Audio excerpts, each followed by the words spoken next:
Testing, 1, 2, 3. Testing, 1, 2, 3.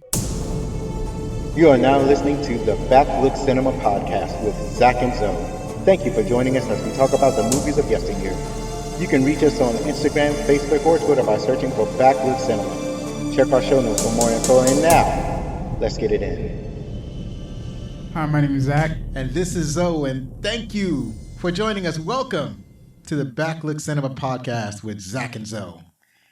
And once again, we are here, gathered here today to discuss one of our favorite movies.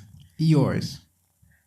Oh my, so what are you trying to say? You trying to say you ain't like this movie? I didn't say that. No, it was an okay movie. I'm saying it's your favorite movie because this is all about movies that you watched as a kid, not me. These aren't my movies. These are yours. That is true. And this is the 14th episode. So what movie are we talking about today? We were Under Siege. Under Siege. That is right. That is that naval thriller with Steven Seagal. We're trying to go through the pillars of action movie stars, the superheroes of yesteryears, like Sylvester Stallone and Arnold Schwarzenegger and Bruce Willis to some extent. And this time we're going to talk about a movie starring Steven Seagal. He's a action movie star of the yesteryear. Yes, I know he's problematic now, but he wasn't like that when we was growing up. We didn't, either he wasn't like that or we didn't know. And we're not going to talk about his politics. You know, I'm going to go for the higher power and say you didn't know. I'm just going to go for there. No, I mean, it could be that he changed or whatever. I don't know what's going on with the dude. I mean, we always knew he was kind of a fraud. But, I mean, here's the thing. I'm pretty sure that he's an actual martial artist. Like, he knows his stuff. But the problem is that he'll do demonstrations. And where he's not actually fighting people. They're actually putting on an act or a dance or something like that. And people kind of suspected that like a while ago. But other than that, I'm pretty sure like that he's an actual martial artist. I think he just exaggerates his skill. But that's not what I was talking about. I'm talking about his politics. But still, he was still impressive, when he first started out as an action movie star. And it's like back in those days, you didn't know too much about people. You didn't know much about entertainers. They kept them themselves, and you didn't know about them unless they did an interview in a magazine or a television show or whatever. But nowadays, it's like some of these guys, they just put their thoughts out on Twitter. It's like, we don't need to know what you're thinking, dude. It's like, now I have to hate you because you're kind of an a-hole. You could have just stayed silent. Anyways, as I said, this is the 14th episode. We're talking about Under Siege. And the reason we started this show, as Zach has said earlier, is to basically to strengthen our bond. What he had mentioned was one of my favorite movies. But I wanted to share some of my favorite movies when I was growing up with my son to strengthen our bond. And, watching movies in the 70s, 80s, and early 90s. And I want to get Zach's impression on these movies, because he's kind of my clone. He kind of likes the same thing I like. Stop using that logic. Stop. Well, there are some properties, some movies, some things that I really like that I couldn't impart on him. So it's not a perfect clone, but he likes a lot of the stuff that I like. So that's why I wanted to share these movies with him. And so, and then get his impressions. Also, you can get t-shirts, hoodies, mugs, face masks, and a bunch of other items at our website, backlookcinema.com. Also coming soon, there's going to be some new designs. Just finished design today, put it up on our Instagram page. And speaking of that, social media, as far as Instagram, Facebook, and Twitter, you can catch all of that at backlookcinema.com.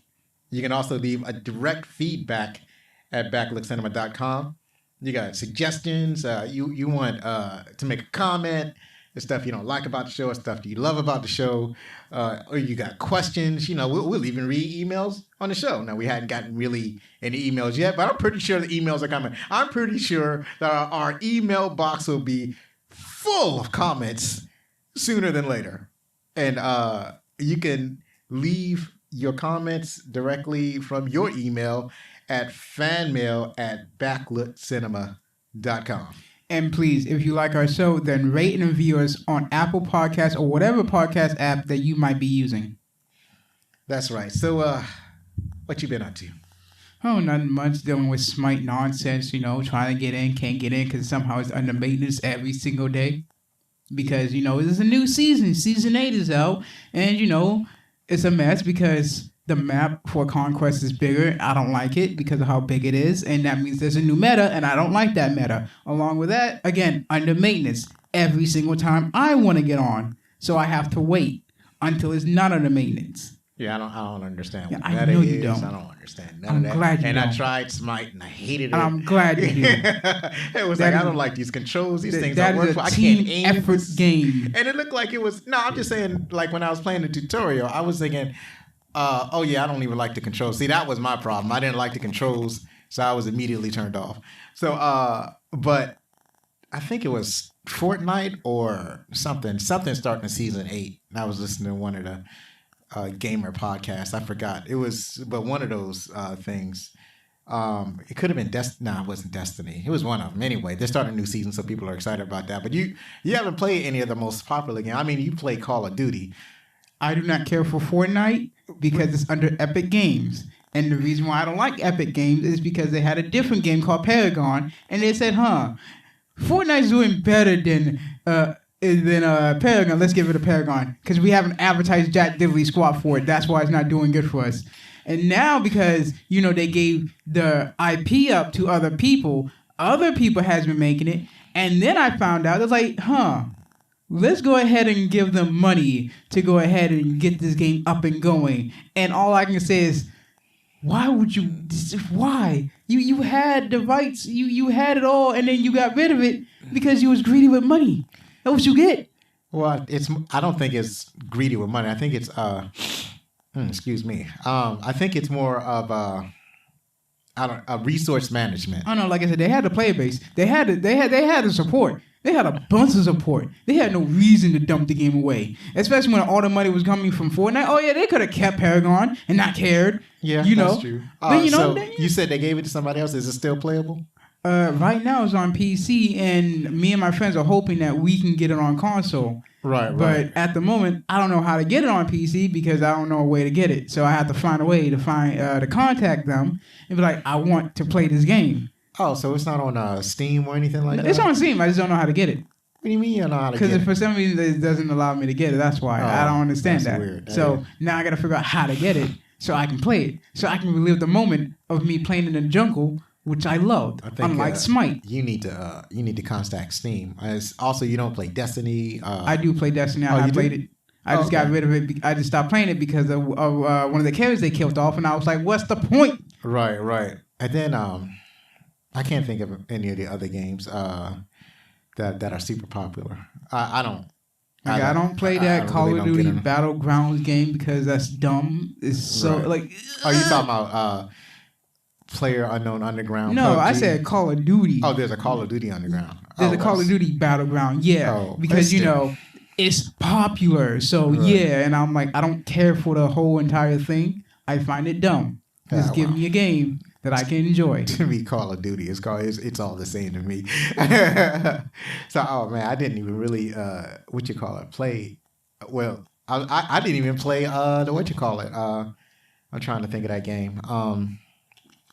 The sniper game, Sniper 3D. I didn't even really play that. I was actually spending most of my time trying to upload the new design to Teespring, and I had a terrible experience the other while I was working. I guess I didn't realize how bad the internet was out there. So I made the design. It was on a huge virtual canvas. So I wanted to make it huge, so that if I wanted to put it on like a sheet or a large poster or whatever, then the design will still be good, even though it's on a large sheet. Because if the design doesn't have enough resolution, then it won't upload to Teespring. Teespring won't upload poor design. So I put it on a huge virtual canvas, which is fine until you try to upload it. Now you got all these megapixels flying across the internet trying to upload into the Teespring store, and Teespring was having a breakdown. So, and that's exactly what happened. Either there was a lot of people on the server, or my internet speed just wasn't fast enough. So I uploaded the design onto 32 items, having to edit each and every item differently, and the internet crashed or whatever, and I ended up not uploading the designs. I was like, oh my God, I have to do all that work all over again. You get it. So I spent time doing that. So I finished design. I put a time lapse of the design on the Instagram. So that's what's on Instagram right now. And I don't know what else was I doing. Basically just that. As it turns out, it takes a lot of time to draw. I'm a slow artist. It takes a long time for me to render anything. And you still have not seen it, have you? No, I have not. No I will look at it idea later when I get to it. What it looks like, and you try to tell me, oh, you need to put this light switch in so I can control my room light with my Google. And now you know what it feels like when somebody say, why don't you do this for me? And it don't get done. You see how that feels? I've been waiting for that light ever since you got it. That's true. You've been waiting for like 5 months or whatever. That is true. But another thing I did is that I'm nearly finished with 2001. So I had a subscription with Audible, but I'm trying to rearrange my finances. So I'm dropping that. So I picked up Marvel Unlimited, which is $9 a month, and so because I want to catch up on what it's called the Immortal Hulk now. So that's an interesting storyline. So if you haven't been following the Immortal Hulk, each cover is rendered by Alex Ross. Alex Ross is a superhero artist. If you haven't read one of the books he's known for, like Kingdom Come, usually he just does covers of books. It's like a beautiful painting as the cover. But in Kingdom Come, he rendered the entire book. It's like each page is a beautiful painting. So if you haven't seen that, you got to check that out. It's a wonderful story, and he's a wonderful artist. And I think he did some covers for. He did the covers and some of the artwork for Kurt Busiek's Astro City, is a comic that Image had done a while back. And so they did a different take on superheroes. But so the Immortal Hulk is basically, as you may know, the Hulk has a bunch of different personalities. So this is a new personality that emerged that originally referred to himself as Devil Hulk. He is basically indestructible, and his only concern is protecting Bruce Banner. He is regular intelligence, so he talks like a regular person, but he's not super smart. And he's not really a gangster. He actually kind of refers to himself as a father figure to Bruce Banner, although he's mean. And so that's why calling himself the Devil Hulk fits. So he's the Immortal Hulk because he's absolutely unkillable. He's been shot in the head with a powerful bullet that basically vaporized half of his head, and he still grew it back. He's been cut up in pieces, and each piece set in different jars, and he was still able to pull himself back together and absorb the doctor who did that to him. He's extraordinarily powerful and sadistic. He is quite sadistic. He is actually your type of Zach, your type of character. So if you whenever you get income flowing again, you should go and try to get that subscription or whatever, because that's a fabulous book. I want to read the other because I'm missing out on so much. Because Darth Vader has a comic. There's a character named Dr. Aphra who's in Star Wars. Who's a major Star Wars character. She actually teamed up with Darth Vader to help track down Luke Skywalker, because he kind of found out, because if you look at Star Wars, A New Hope, and then after that there was Star Wars The Empire Strikes Back. So this story takes place between those two films because Darth Vader did not know that Luke Skywalker was out there, and I don't think he knew at first that was the pilot that blew up the Death Star. But the thing is, he came to realize that Luke Skywalker was out there, because you got to figure, how did he go from not knowing who Luke Skywalker was out there to being able to tell Luke at Empire Strikes Back that he was Luke's father? So this book bridged the gaps between those two films. I was gonna say maybe that he used the Force. No, he didn't use the Force. He wasn't.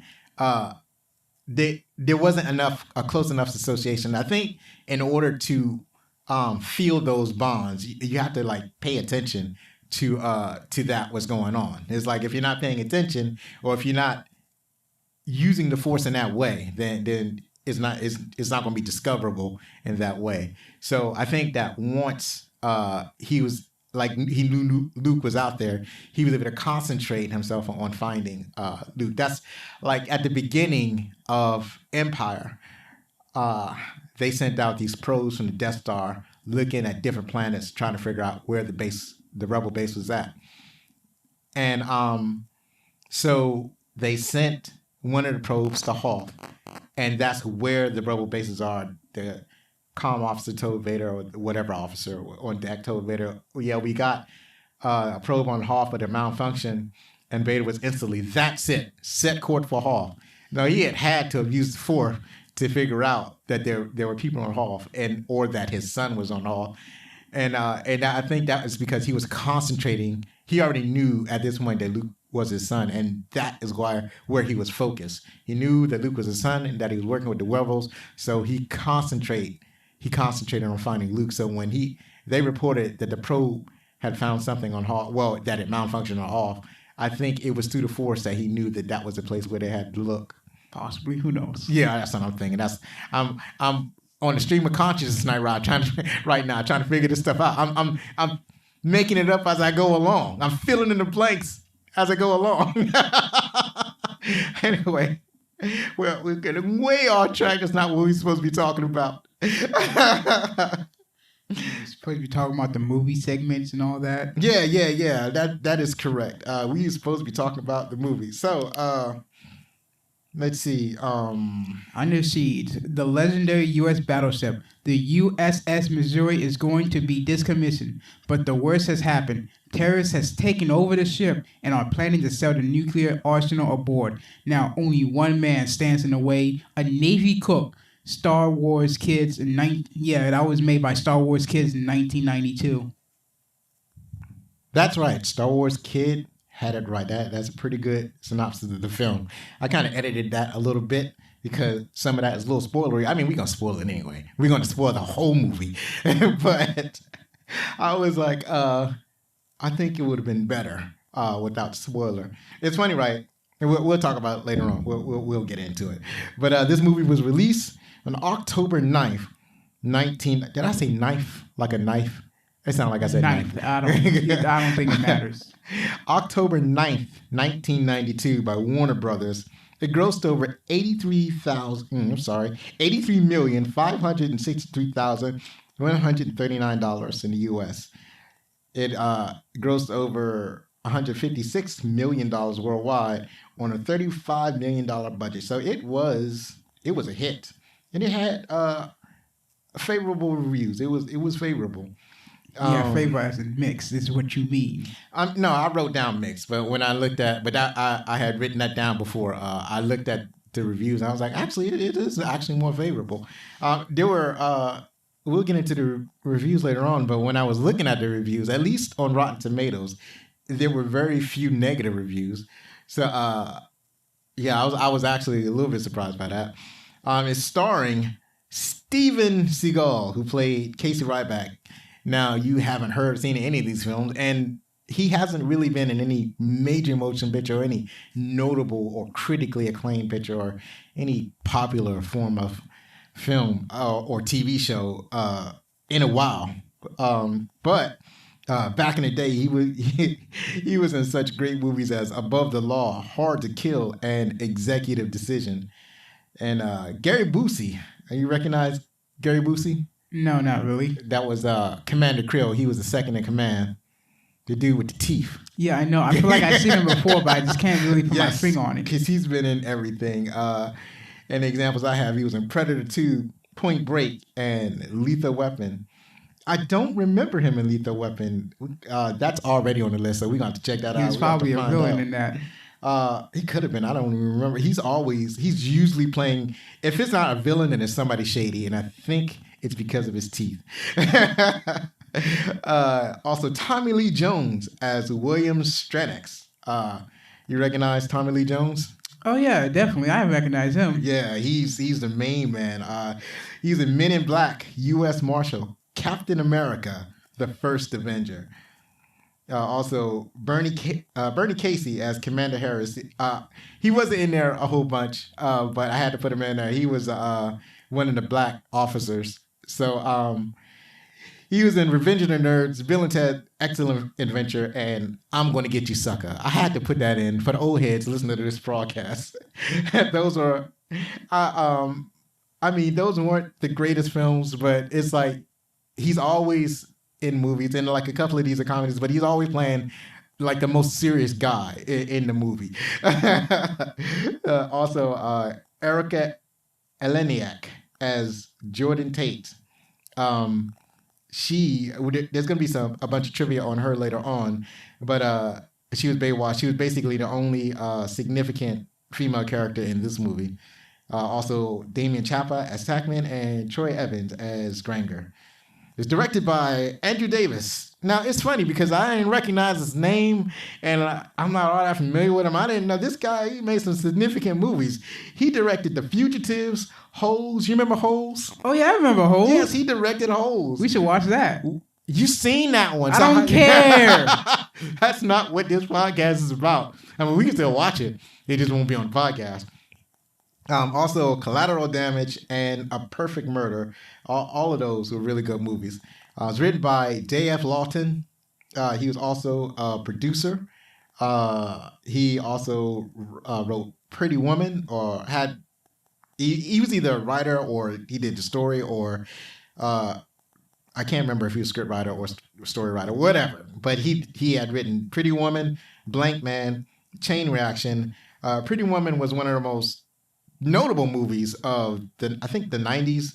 And Blank Man was a nerd who was trying to be a superhero, and that was what was his name? It escapes me. You remember? It was Keenan Ivory Wayans' brother, Damon Wayans. So Damon Wayans played Blank Man, and I think some other comedian. I can't remember his name. Now, let's move on. I'll be torturing myself trying to remember these names.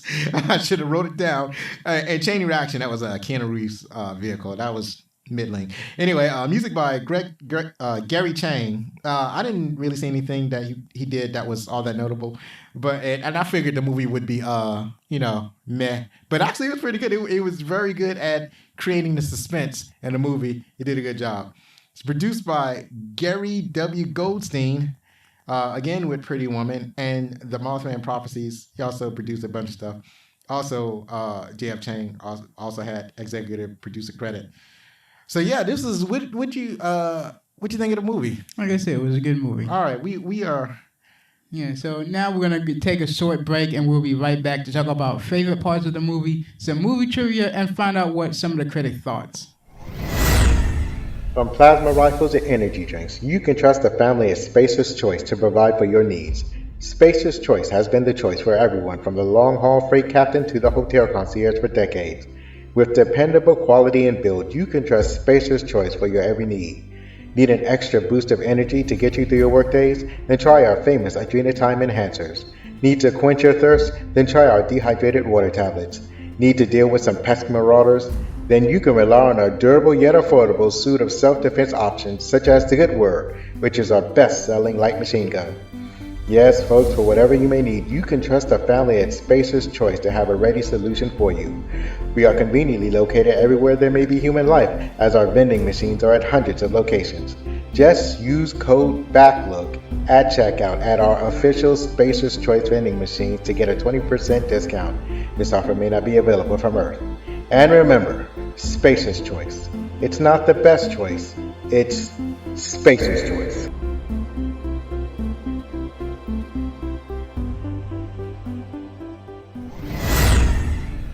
Yes, we're back now.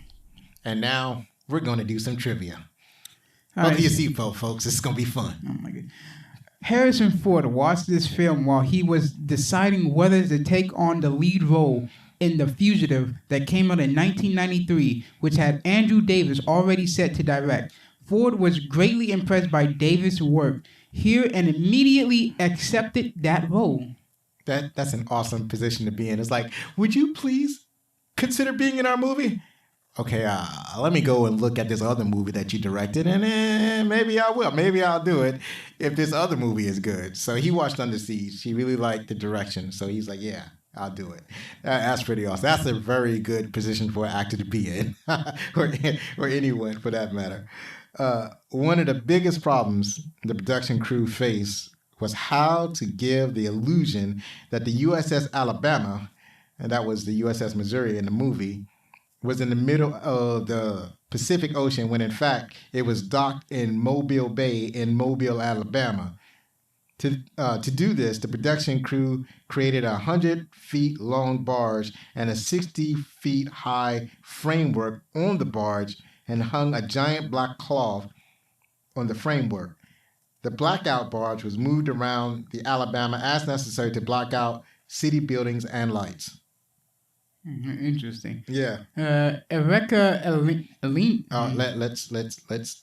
Let's give her some respect now. That's what I'm trying to do. Erica. Erica. I know the spelling is messed up because there's a K in the middle there for no good Erica. reason. And the last name is Eleniak. Eleniak, who plays Jordan Tate, Miss July 1989, actually was Playboy Playmate of the month of July 1989. Why you have to hear her name twice? Eleniak. Eleniak was a cast member on the television series Baywatch that was in 1989, which has lifeguard named Jordan Tate, portrayed by Tracy. Oh my goodness. Bingham. Yeah, so that's kind of funny. So in the show Baywatch, there's a character named Jordan Tate. And in this movie, she plays a character named Jordan Tate. So I was like, did they know? And they got her probably while she was in Baywatch at the same time. So I was like, is this like a lack of creativity? Is this like a wink and a nod? I don't know. It's kind of funny. No, when this movie, yeah, they had to have known because this movie came out in 1992. Baywatch is in 1989. Wait a minute, what does it say? 1989. So if you remember on the ship, they was talking about, we got Miss July. Miss July is going to jump out the cake or whatever for that. Yeah. Right. So she actually was Miss July from 1989. The movie does a lot of that. Like in a lot of movies that involve the president or actual events, they'll use they'll create a president. Yeah, they'll create one. Right. But this is this is the president. Right. This is President Bush Washington. Right. No, it's not. Well, yeah, this is actually, they use actual President George Bush. The ceremony that you saw was on the actual U.S.S. Missouri, which is actually being decommissioned. The shot at the beginning of the movie, the ship you saw in that very first shot, was the actual U.S.S. Missouri before it was decommissioned. So they used a lot of real footage in this movie. And they reference actual events, as I think I put it down here in further trivia. So this is the only Steven Seagal movie to be certified fresh on Rotten Tomatoes. It is also the only Seagal movie which received Academy Award nominations, though it did not win. Yeah, I know, right? But see, the nominations were stuff like sound design and stuff like that, not acting or movie or the other stuff. So go ahead. 9 of the actors in this film, including Tommy Lee Jones, returned a year later to appear in the film The Fugitive that came out in 1993. also directed by Andrew Davis. Yeah, so they must have really And liked like, him. you know, it's like, we like you a lot. I want the next movie you're doing. For Right. real? Yes. Give me the script. I don't, just come ahead. Right. Steven Seagal claimed in an interview that the character played by Erica Eleniak was not included in the original screenplay, and that he personally suggested the inclusion of a stripper as a sidekick to add some humor to the film. I mean, did a little bit of humor when, you know, he found her and put her in a locker. Right, He started banging on it. Right. Which I believe most human beings would probably do. You just don't lock me in a locker. This don't feel safe. You know. In the opening scene, the ship filmed at sea is the actual Missouri, as it has not been decommissioned yet at the time of the filming. After that, all shots of the ship's interior and exterior were filmed on the U.S.S. Alabama. While locked in the meat locker, Ryback calls the Marine who's guarding him an E1 prick, meaning the lowest ranking enlisted person in the Marines or any other branch of the U.S. military. All right, that works. Right. Captain Garcia states that Ryback led a SEAL team to take the airport in Panama. Oh Panama. My God, you don't know your countries, huh? Of course I don't know my country. Okay. Leave me alone. Panama. You imagine the United States. We have a map in here. Kind of. Sort of, kind of.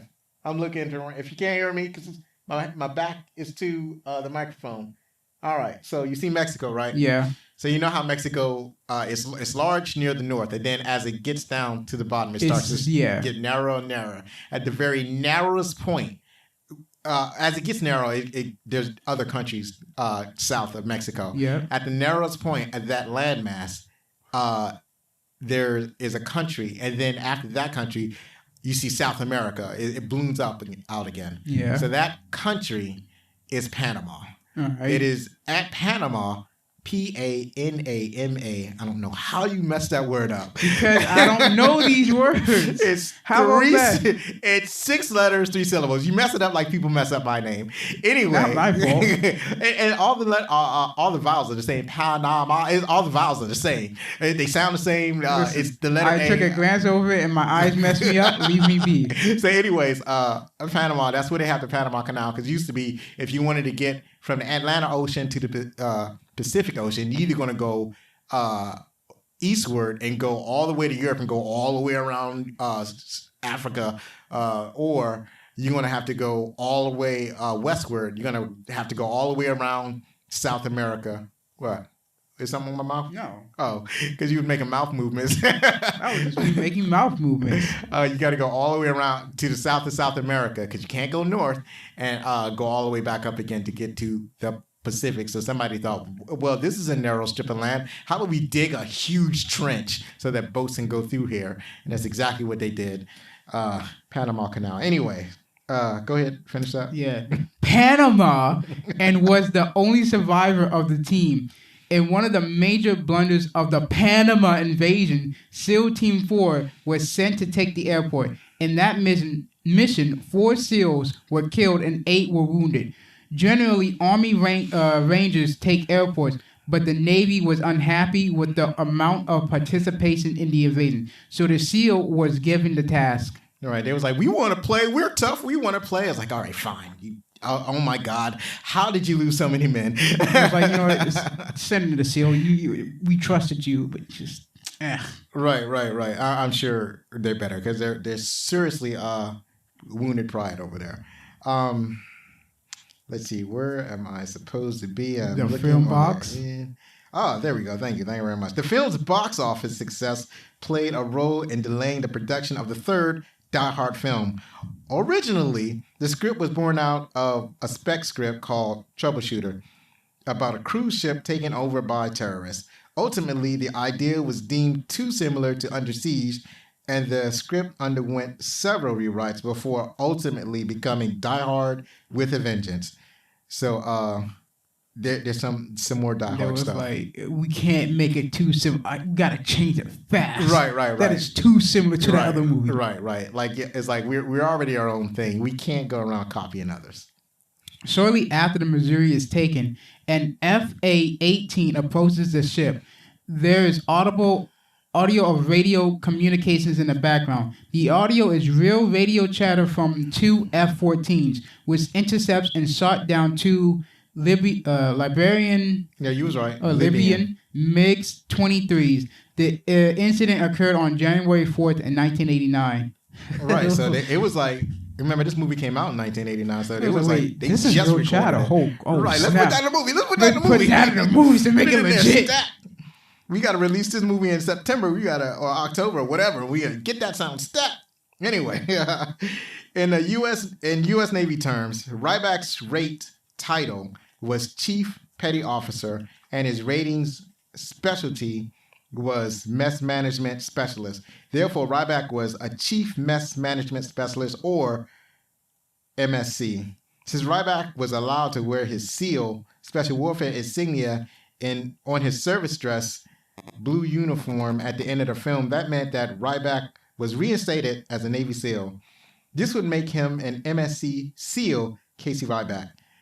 At the time that this was filmed, this was accurate. The rating was changed to CS Culinary Specialist in 2007.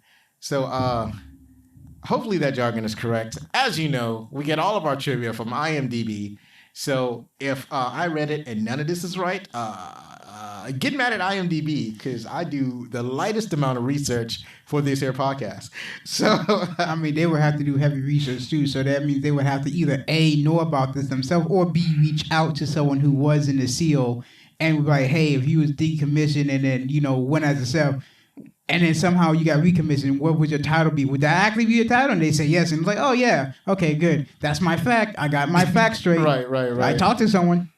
So now we're going to talk about what the critics think. Or, before we do the favorite parts. Yeah. You keep forgetting that. I keep forgetting that because I got it written down. I should write that down so that I don't forget. I'll write it down on this sheet so that I don't forget. But yeah, what was your favorite part? Basically the action, the scene where, he locks her in the locker and she starts banging on it. He opens it up. She stops. Look at him. He closes it. She bangs on it again. Stops opening it. And it's like, she's not going to stop. You might as well just take her with you because she's going to continue to bang on that locker. Right. And then he's like, you know what, since you're going to follow me, I'm going to make you wear all this equipment, all this stuff as I carry the gun. She's like, why do I got to carry it? All right, then would you rather shoot? No. There's your answer. Yeah, she said she had two rules. She don't date musicians and she don't kill people. I mean, during the film, she does break that rule because, she has to save him.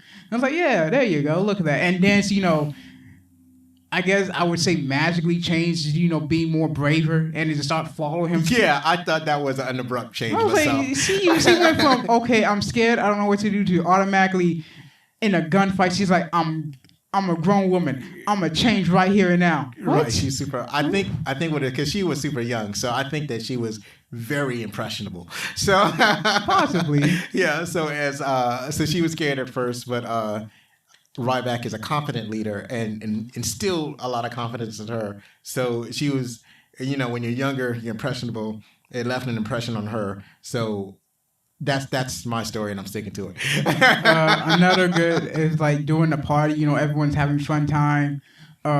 Who was it? Commander Krill, whatever. He comes in dressed as, Miss September, was it? No, dressed up as Miss July. Yeah, she was dressed up as Miss July, having fun. And it's like, what is going on? This is weird.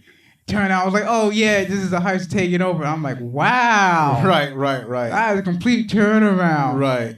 And then that's when I put it together. I was like, I think that makes sense on why he put the other guy in the meat locker. You know what? Fine. That's a good solid plan on why he made a surprise party and didn't want to really, ruin the surprise. Right. I was like, that makes sense. Right. That makes sense for a good heist on a military vessel. That makes sense. That works. Right. Especially like, oh yeah, having this airplane come in, don't tell the captain. No one tells the captain. It was a helicopter. The helicopter's like, just don't tell him. Right. Even if he finds out, I'm gonna make him like, just stay here, act surprised. I'll come and get you. Right. When the time is necessary. Right. So, anything else? Cross your mind. What else was it? Krill getting blown up when he was on a submarine. He was like, tell him that he needed to do this and do this. I don't care. Just tell him to hurry up and do it. I'm like, yeah, that makes sense. Oh, so yeah, before that time out, the guy speaking Italian to him. He's like, why don't you speak English? I'm like, why doesn't he speak And English? then the Italian guy tells him F you in the most Italian way possible. I was like, uh-huh. He gave him the old arm symbol. I was like, wow, okay. And then the fight between Casey and I can't remember who Tommy Lee Jones' character was. It's in your notes. Yeah, Consult your phone. William, when I was like, that was a good fight. He doesn't know how to use a knife. Casey knows how to use a knife. No, they both knew how to use a knife. Yeah, Casey was just way better at it. But they were all really good. But got cut up, got caught, thrown through one of the monitors. Like, right. Very good. Right. Very good. What else was that? William getting his ear shattered when he went near the. Yes. I was like, why would you go near that? You see his aim. You see the alarm going off. You know how neighbors. You don't go to it. You have some military experience. You know better than to go somewhere where the alarm's going off. So you already knew about the bomb in the microwave. You was like, okay, don't go near that. You knew about him having a grenade near the door, telling them not to go near that. Why would you, out of all people, go near that machinery? Right. So what Zach is referring to.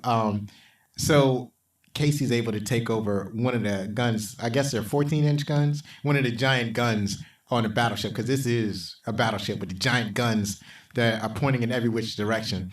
So the guns had been turned off because it's about to be decommissioned. But Casey is able to save some of the crew. And one of the crew members happens to be a gunnery officer. Well, I don't know if it's an officer. He probably a gunnery NCO. So they take over one of the gunnery stations and they load one of the shells. They put those giant things that look like pillows.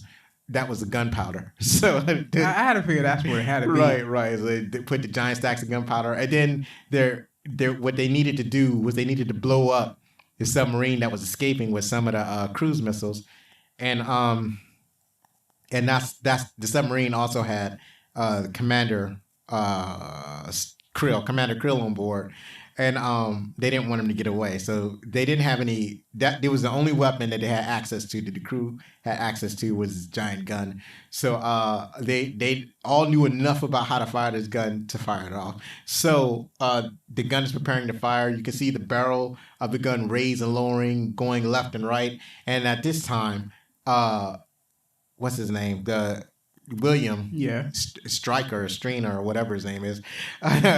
He goes Stranax, I think. Stranax. Yeah, he goes. That's Tommy Lee Jones. Goes up on the desk trying to figure out what's going on. He sees a gun moving up and down and preparing to fire. Then he hears these alarms are going off and doesn't click any bells. Doesn't ring any bells. Like, why? No bells in his head goes off that maybe something's up.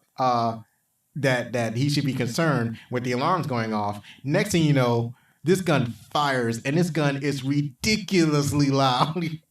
And so not only did he get his eardrums rocked, but he flies back. Right, it's so loud, and it just launches him and knocks him onto the bulkhead of the ship. And he's like, it's like if he was already crazy, that trauma that he experienced basically kind of drove him over the edge. Because when he went back to I guess it was the bridge or the CIC, he was giving some whack orders to his crew, to his what do you call it? His teammates or whatever. What's the word I'm looking for? His cohort, not subordinates. Subordinates. That wasn't the word I was looking for, but it'll work. So he just started saying stuff that didn't make any sense. I was watching it. Talking about Saturday's cartoon. Right. He got these two shrimps right here, shooting about pow pow, and I'm like, what is he talking about? Like he was crazy. Then he told everybody to leave, and that's when he launched a nuclear missile. So 2 tomahawks. Right. He launched 2 tomahawks to try to destroy.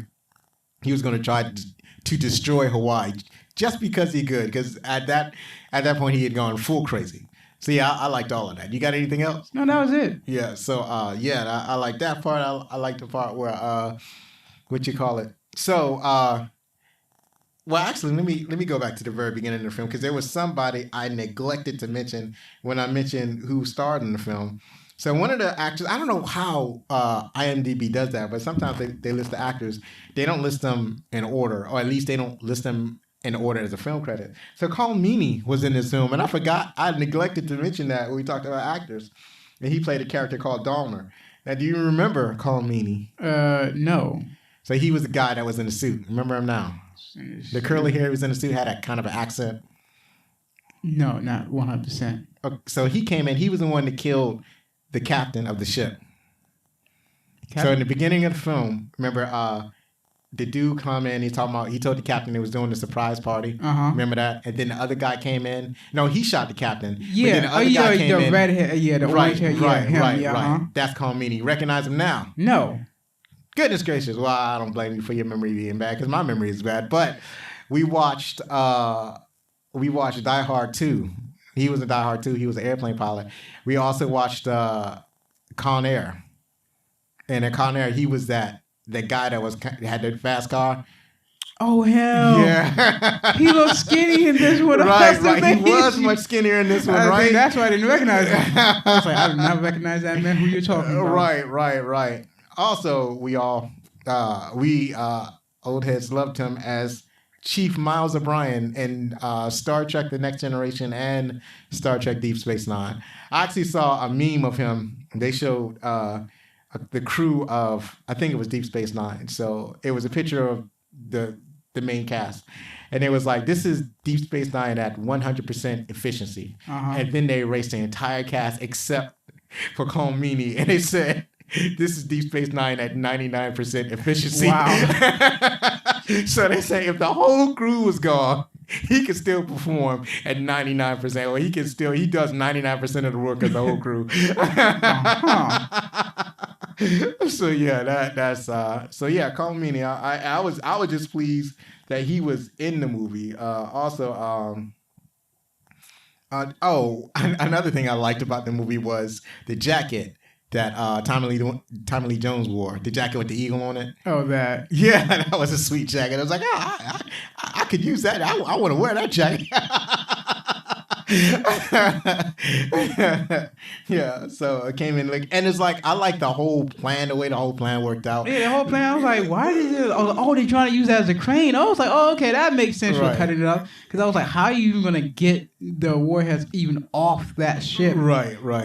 And yeah, they had the warheads and the missiles. They had cranes set up. They had rails and whatnot. They was building. They was doing the thing. I didn't write the first song. What was the first? Oh, okay. I was going to look it up. So the first song, they played two popular songs on there besides the soundtrack. So the first one, let me look it up. I want to make sure. I think it was called Snap. I want to... oh, yeah, I know that song. That was in a Power Rangers movie. Oh, okay. I love that song. Right. I got the power. Okay, so the name of the song is The Power, and it's by a group called Snap. Yeah. I don't think they did anything else. I think there were some one-hit wonders. So that was one of my favorite songs. So that was when they was all in the galley, and that was pretty neat seeing all the jokes that they had. And then near the end of the movie was when the bad guys had finally taken over the ship. Do you remember that song? Yeah, I know that. Because they played that in WandaVision. Did they? Yes. Oh, yeah, that's correct. They played it near the end because you hadn't been watching it, but you saw that part. Yeah. Right, but where else do you remember hearing that song?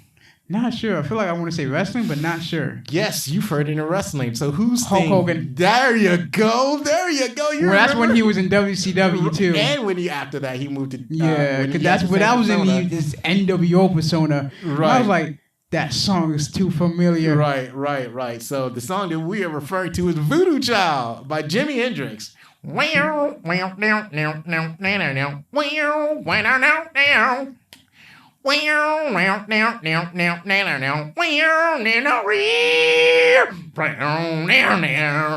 that's a sweet song. You can make the song with your mouth. You don't even need a guitar. That song is that good. So yeah, that was another song that they used. That was a sweet touch. It gave a sense of foreboding victory to the bad guys. I like the what you call it, the kind of jargon scene where they had when Casey was able to make contact with the commanders. Yeah, that was a sweet scene. Just like, oh my God, you mean what was that? The second in command, what do they call him? The SO, CO, the CO. You mean the CO? That if they got the CO, then they got the ship. You know. No, also I love how she picked up the phone, talking about, "Hello, who is this? Who is this?" I'm like, wow. I was like, yeah, you know, that is a reasonable response for her. She's like, who is this? Right. And it was like, we need to speak to Commander Ryback. He's busy right now. No, yeah, he's in a gunfight. He's in a gunfight right now. Can I take a message? He's like, no, you don't forget it. Here, take it. Right. Oh, and one of my favorite parts of my gags is when he was Casey was locked in a meat locker. So he had struck the commander. The commander didn't want to put him in the brig, so instead locked him in a meat locker and told the private that was guarding him not to let him out. Don't talk to him. He's a crazy person. He hates America. So just all kind of weird lies. He hates America. He wouldn't even be on that right, shit. that's correct. He wouldn't even be on the ship, but somehow he hates America. And if he gets out, shoot him in the head, right? Then he leaves. So Ryback is trying to talk some sense into this private that's guarding him. The private don't want to hear about it. And in the middle of his ranting, he was like, "Get my pies!" Yeah, he kept talking, "Get my pie." Right. He's like, you guys, it was like the second was like, "You got something burning the oven. Get my pie out the oven." Right. I'm like, why? Right.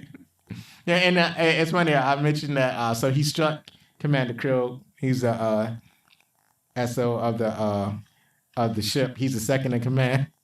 So you remember why he hit him? Oh yeah, talking about this is not talking about I didn't strike him. This is striking him. Well, no. What the reason he did it was because Commander Krill says, "Yeah, we won't be needing your services," and then he spit in. He spit in his food. soup. Right, it's like some soup or something, but he spit in it. It's like, oh, you know, that made him mad. Okay, see, when you're cooking, you don't want anyone to spit in your food. Right, that is something you made for people to eat to enjoy. Right. So, and a lot of the what do you call it, synopsis, they mentioned that, you know, he's an ex-Navy SEAL, but that was the kind of thing that you want to keep under wraps. You don't want to say that in a trailer or in the or in the description. That's the reveal in the movie. Or just say it's like, this is a chef protecting this one chef. Right, It's like, oh right. my God, this is amazing. I gotta watch this. Like, he was an ex-Navy SEAL. Wow, that is just unbelievable. I have not seen that coming. Right. It's something that especially you don't when see they coming. like even like the people on Krill, he was like, it wasn't in the files, it was in the captain's cabinet. Where it's like, oh yeah, he was an ex-Navy SEAL. I didn't know that. Right. I didn't have access to that until now. Yeah, he was like, when William was like, why you were supposed to review all of the crew personnel files, and he was like, yes, I know that, but I didn't have access to the captain's cabinet at that time. Come on, he listed everything this man had. I'm like, see, this is how you know you're in trouble. Right. This is why you should have listened to him when he said we needed more men. Right. When someone says we need more men, you send more men. Right. Either way, you either risk taking him out or just losing all those men. Right. Which one do you want to take? Right. But even then, he was kind of underestimated because I think at that time he still thought that he was just a cook, just a kind of a pain in the butt. He's just a cook. He can't do nothing. Right. When he was even, but he even kind of kept that persona when he first discovered Jordan when she popped out the cake, and he had to make sure that she wasn't one of the bad guys. Yeah. So when he decided to believe her, he was like. She was like, well, "What are you? You special forces?" You're like, "I'm just a cook." I'm like, she was like, "We're gonna die." It's funny that he let her believe that. So I'm glad that one of the things I really liked about the movie is that they really thoroughly explored how somebody could take over a U.S. Navy vessel, because something like that wouldn't be easy. Probably, it's hard to imagine that something like that is possible. But I'm glad they went through all of this. Like, so one thing, it would have to be an inside job. It's not going to be somebody coming from the outside coming in. No, right. It wouldn't make sense for them to come from submarine, because it's like, what would be the point? They would have notification on that. So if they did it by air, like a plane, then that could work. But then they need some type of disguise on like why the plane is there. Surprise party for someone. Right. And that works. You keep calling the helicopter the plane. But it was a helicopter. So yeah, it would have to be. It would have to be. Well, yeah, they would have to bring the outsiders in, but they would have to have at least the CO. So they had the CO. They had it from. They had the helicopter bringing the bad guys to the ship, all disguised as something. So you had some of them disguised as the band, and the rest of them disguised as waiters. The only caterers and whatnot. The only one you had that's not there was like, okay, we're gonna have a female there, something that's not even in the plan. Right. There. Right. Out of the unknown. Right. That was basically supposed to complete the illusion, I imagine, for that, and that's why they had her. So the only thing issue I had is like she was asleep inside the cake or something. She took all of those. They weren't sleeping pills, but they were something that's supposed to settle her air sickness. Yeah, but still, so like, she took all of them, and so that was. I'm like, you must be either a heavy sleeper or B just like, I'm not popping out this cake at all. Right? Yeah, it's probably that. I don't think she slept in the cake. I think maybe she did sleep. Yeah, in exactly. the cake. She had to because she was like, I don't remember anything else. Right. But I'm like, so you're telling me you slept through all that gunfire? I mean, interesting. She could be that type of sleeper. I know sometimes I'm dead to the world, and she took those pills. So the pills are part of it. Even when she popped out of the cake, she was still totally oblivious that there was nobody there, nobody cheering. There was no. I don't think there was. Yeah, there was no music, no cheering. The music came out of the cake itself. There was a little bit. Of music. There was music, but there was nobody cheering. There was dead men on the floor. She had her eyes closed. Right, she had her eyes closed, but still, men should have been sharing. This is not the first cake she popped out of, so only when she finally opened her eyes and Ryback was pointing a gun in her face, and she kind of woke up. So, but yeah, they had to plan to secure the crew in a large area, and then they sealed the door with a blowtorch. Yep. Yeah, it was just a beautiful plan. And then all the other ones, they took care of the Marines that were guarding the ship outside. We already know that it was a skeleton crew, so it wasn't even a full crew complement because that ship was being decommissioned. And then it was the the tech people that was in charge of steering the ship and in charge of the electronics on the ship. Also put away hidden. Yeah, those aren't fighters. So they just took them so that it was easy. They weren't as difficult to control because some of the regular crew tried to fight back and they got shot, but they didn't have any problem with the tech guys because they're really not fighters. and one of them was remember when they rescued some of the crew and he was like, I do laundry. I'm not cut out for this hero stuff. Why? No, because he was because he's not that's not his specialty. His job. There's some people whose specialty is fighting, but most of the people on that ship are not. Their specialty is not fighting. That's why they got the Marines on board, because the Marines' job is to protect the sailors. So it was just so well laid out. I really like the whole layout of the story. And the only plot to that plan was like, oh yeah, we put a chef in the meat locker guarded by one dude who was not in on the plan. Right. Well, see, the object of the plan, it started to work because they was like, well, that was just a small hiccup. They was going to replace him. They sent 2 thugs in. They found out what meat locker was. They killed him. What they should have did it silently. Now, that was their mistake. Instead, they made all of this noise with their gun. So Ryback knew. As a matter of fact, it would have been better if the guy who was guarding him thought that he was being relieved by actual Marines. So if they sent guys down in Marine uniforms, then the private would have left, and he would have known. Ryback wouldn't have known, and then. The private went like, "Hey, I'm getting relieved, so I don't have to worry about you." Yeah, but like when he got there, they shouted, "Where is he? Where is he?" So as soon as they start shouting that, then that's when Casey went and hid. Yeah. So he was hip to the plan when they started screaming at him, and then after they did that, shot him, and so now he really know that they're the bad guys. So if they had sent a Marine down, even 2 Marines, one walked them away, one stayed.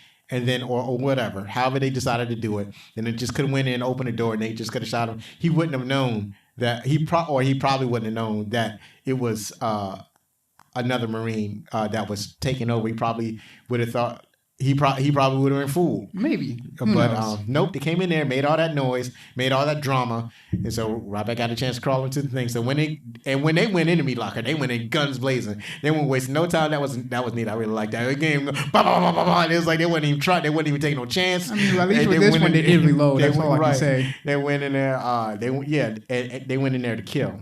But then one of them was in the wrong place, and he was in an upper part, the ceiling part. There was kind of like an attic, and then he slammed the door down, knocked out one guy, came in and beat up the other guy, and then quickly got out and locked and put that pin in the freezer to lock it. That was brilliant. That looked awesome. The only thing that was really false, I mean, it's not. I can't even say that it was inauthentic. It was false. It was totally false. Is when Ryback, he had 2 automatic weapons and he was shooting at the same time. I defy this. I say this is false. I can see if he was using it as covering fire or something like that, but no, this is false. There's no such thing as double fisting in combat. I hate it. I don't care what you say. You go to heck with that. Especially he had a crosser too. So he's like, he crossed his arm and he was shooting at people. It's like, you cannot tell me that is real. I don't believe it. I remember when he had the 2 Uzis in his hands. Now, I have seen people who, I don't want to say they're trick gunners, but basically they're specially trained where they can hold 2 guns in one hand and shoot each target in one hand. I have seen that, but you're not going to do that in combat. You can do that at a show, show people that you can aim and do different objects in one hand, but you're not going to do that in combat. In combat, people are moving. You don't know where people are at. You have to you're going to have to know where all your targets are and be able to shoot at one target at a time. You try to go in there and double fist and you're going to get yourself killed. That's really my only criticism. All right, then go ahead and talk about the critics. See what they thought. Let us talk about the critics. Finally, not even my favorite part of the show. I just jumped the gun all the time. I mean, I liked this part, but I was like, I'm not dying to talk about what the other critics thought. And like I said, it was actually a little bit difficult finding the negative reviews on Rotten Tomatoes because I like to go alternate between the positive and the negative. It actually has a 79% critics rating on Rotten Tomatoes, and that's pretty high. Audience review 62%. I actually don't understand that. I happen to remember a lot of people liking this movie. Maybe it was all of the dudes. And that was on Rotten Tomatoes. Metacritic gave it a 58, as I would expect. Metacritic is always really weirdly low. Diane Buyer. See, here's the thing. Dung, I guess. Zachary had tripped up over banana. Not banana, Panama. Panama.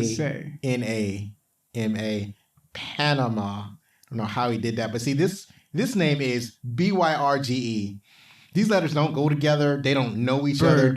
They hate each other. I can only guess it's Burge. We're going to go with Burge. Dwayne Burge, Hollywood Reporter, said, Die Hard on the ship. See what I did there? See what happened? Remember we talked about Die Hard earlier? Yeah. Die Hard on the ship. This Steven Seagal starter had I'm messing up words. I don't know how to read anymore. This Steven Seagal star is a hard-charged, perfectly detonated actioner that should especially delight especially macho mainstreamers. And he is correct. John J. Pusio of Movie Metropolis wrote, actually, I'm not sure whose wife or girlfriend would approve, but for the man of the house, it's an above average and beer and pretzels material. Now, here's the funny thing. This is considered a negative review, but it's actually kind of positive. Gene Siskel. Gene Siskel. Remember we talked about Roger Ebert? I think so. Yeah, for the other one, I thought this is Gene Siskel. This is his pal. They used to have a show together called Siskel and Ebert. Let's see what Gene Siskel had to say of the Chicago Tribune. The tension and humor level off a bit towards the conclusion, but Steven Seagal and Chicago director Andy Davis clearly declare themselves as top flight talent. See, he speaks the truth. I always liked him better anyway. Really? You gonna do that now? Yeah. Really? Yeah. So you don't like the other one? Yeah. But you like this one, so Yeah. he speaks the truth. Yeah, Roger Ebert can suck some eggs. He's too highfalutin. But Gene Siskel, he speaks the truth. Josh Gilchrist of Billings Outpost, Montana. He gave it a 2 out of 5. I didn't see any written words about him. I'm not going to. There was some that had like in-depth reviews. It's like they got a Rotten Tomato, and then you had to click on another link on to see their full review. I'm like, I'm not reading a full review. This is not that type of podcast. It's like, goodness gracious, not. No, I decline. I'm not doing that. But anyways, yeah. So, what is your final impression of Under Siege? It was good. It was a good movie. So you have to understand, this is superhero movies that we were exposed to. I mean, they did have some, but they were. It was not in vogue and it's rare. We'll get to some of the superhero movies at that time, but right now, No, I'm good. No, we have no, to. No, you don't. No, we have to. No. They were good. You would like it. Okay, they were nowhere near Is there what they are now. But at the time, they were good. It was like actually, it's like they hadn't had anything had come out. Any superhero movies. You know, whatever. They had like one or two, but they were like really done. I think, and then they had the Batman 66 TV show, and that really put a bad taste in sour people's mouth because now everybody expected superhero films to be like Batman 66. You know, like I said, whatever helps you sleep at night. And then Superman kind of changed the game because they was like, we're going to treat it serious. We're going to serious approach superheroes, and that kind of changed the game a little. That kind of changed people's mind. But then. They had Superman 3, and it was like, and then Superman 4 was like, ugh. And it was like, and then it killed the genre for like 5 more years. And then Batman with Michael Keaton came out. You haven't seen that one, right? Michael Keaton. That basically, I think it was either, I don't know which came first, X-Men or Batman. And then also Blade came out. Are you talking about the movie? Yeah. Are you talking about like Christopher Nolan? No, not Christopher Nolan. No, that's way before that. It's 1989. This is Michael Keaton. So this is where Jack Nicholson played the Joker. Probably sure Batman came out, then the X-Men. Possibly. Yeah. But see, it was it was a combination of those. It's Blade, Batman, X-Men, and it really, especially Batman, really changed people's minds about superhero movies. But it still wasn't really popping off. But slowly but surely, they kept doing X-Men sequels, and then they started doing other superhero movies, and then next thing you know, it was like, well, let's take this superhero that nobody really pays attention to. We're going to go second tier, not top tier. Second, because we kind of gave all of our top tier characters to like Sony, like Spider-Man. Oh yeah, Spider-Man was another one that is like after Batman with Michael Keaton, and then it's like it's kind of the same thing with Superman. He did the first 2 of the original Batman films, and then they did George Clooney. And then they put nipples in the bat suit, and people were like, eh. And then they did Batman and Robin, and they were like, and then it was just like, I think, what was the last one? Let's see, it was Val Kilmer or George Clooney that came next after Michael Keaton. I'm trying to remember.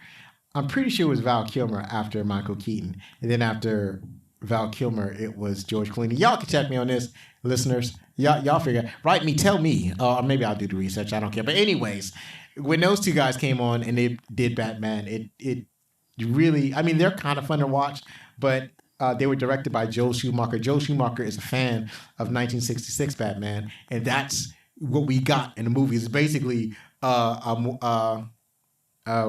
know. It was basically a version of the Adam West Batman. And then Tim Burton happened. But that was before. He did the first 2 movies. See that? That's what I'm saying. That he made it serious. Joe Schumacher messed it up. And then that kind of people were tepid about superhero movies again.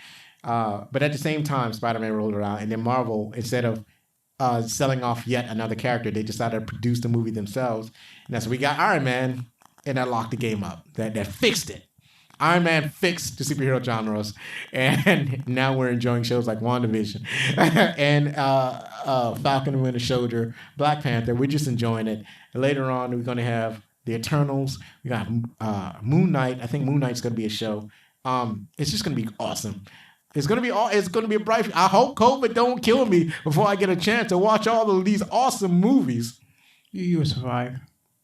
I hope so. We're just walking around with our mask on, hoping that we're vigilant enough to keep the disease off us. And yeah, hopefully we'll get through. I mean, there are people that are super vigilant, and they'll get it anyway. I was listening to this podcast, and one of the podcast hosts, he had gotten COVID. There was other podcasts where both of the hosts, they think they got COVID, but they didn't. They never got tested. They just got sick, but they never checked to see if it was a cold, the flu, or COVID-19. There was what you call it? Oh, there was this comedian that I see on Instagram, an Instagram influencer, and he was talking about how he had sleep apnea, and he said that he had already had COVID, and he didn't want to be killed by sleep apnea. So it's out there. You just you try to be careful, but it's hard to maintain vigilance. So, I mean, I just hope I survive to see these great movies. That's all I can say. So, anyways, thank you for joining us, ladies and gentlemen, for this episode of Backlink Cinema. You got any more comments? No, that's all.